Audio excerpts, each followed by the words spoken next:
तो नमस्कार भोजपुरिया भाई लोग। सबसे पहले हम आप सभी के अपने चैनल केसारी लाल ऑफिशियल में बहुत बहुत स्वागत करत बानी। आ एक ठे गाना जवन पवन जी के बड़ा धूम मचोले बा, आप सभी के बीच उगावे जात बानी बिना म्यूजिक के साथ। आप सबके कैसन लागल कमेंट में अपन राय ज़रूर दे जा। अच्छा लगल तो भाई के ज़्यादा से ज़्यादा सपोर्ट करब जा। तो ले जा बिना देर कैले फटाफट ही गाना आप सब सुनी जा। कैसन लागल एक ठे प्यारा सा कमेंट ज़रूर करब जा। केहू दुनिया में नइखे तोहरा सिवा हो, तोहरा सिवा प्यार में नइखी गोरी। हम बेवफा हो, हम बेवफा। चाहे बतिया तू माना चाहे मती मान हो,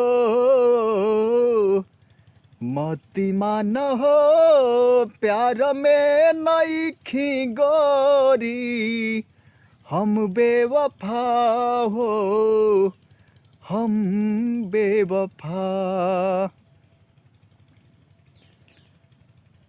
तजी न पाइब अगर साथ छूट जाई हो, तो हसे नहीं आके बंधन ये टूट जाई हो। जी न पाइब अगर साथ छूट जाई हो, तो हसे नहीं आके बंधन ये टूट जाई हो। तमन के नगरी से सुख सारा लुट जाई हो, साथ पाइब ना तक किस्मत रूठ जाई हो।